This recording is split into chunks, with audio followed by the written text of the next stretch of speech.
Hey, this is Zacklog the Great. Why is there evil in the world? Why do we suffer? This is not a trivial question. Anyone claiming to have a guide for life must have an answer. Christians do. There are other considerations as well, but an important part of the Christian answer is God handed control of this world over to us, and we failed. Our shortcomings are the cause of human suffering. Now, while I think this addresses a lot of the problem, I can understand how it can sound unsatisfying. It's horribly abstract. What does it even mean that our failures cause suffering in the world? Can you really blame human failings for disease and famine and natural disasters?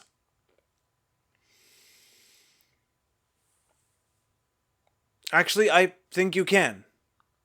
And to illustrate this, I'm going to take just one point.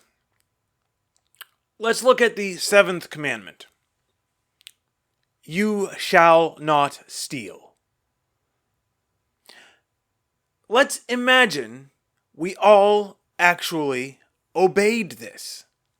Let's imagine this was not one of our failure points. What would that change? Well, obviously, people would not try to take what does not belong to them. It's not that complicated, right? But there's more to it. There's far more to it. Think about how much of your life is different because people don't always obey this law. What do you do to protect your own possessions from being stolen? I assume you have locks on your doors at home, right? Why are they there? To protect your things from being stolen. And you have a key to start your car, and you have passwords to log into your computer and into your various accounts, right? All of these exist because people try to take what is not theirs.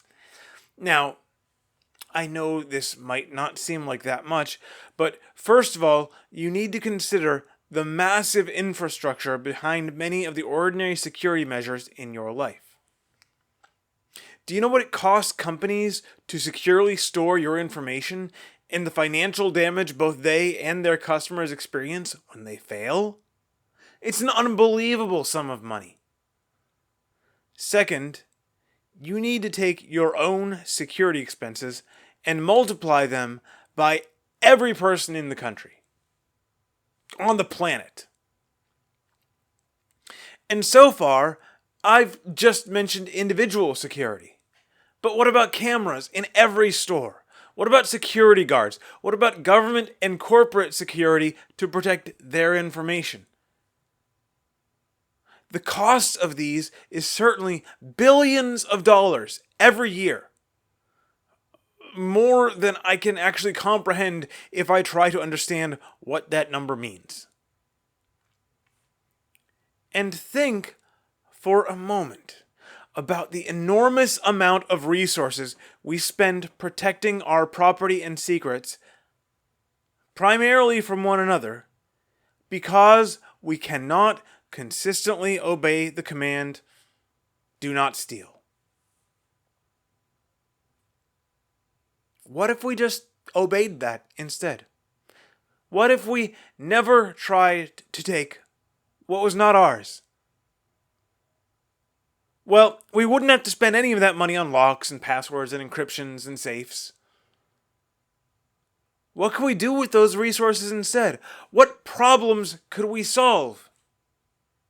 We could feed the hungry. We could heal the sick. We could protect ourselves against inevitable natural disasters. But we don't. Because we, in our fallen nature, will not consistently obey God's command, we have to expend enormous resources in an attempt to protect ourselves from theft. And we have made the world worse than it could have been.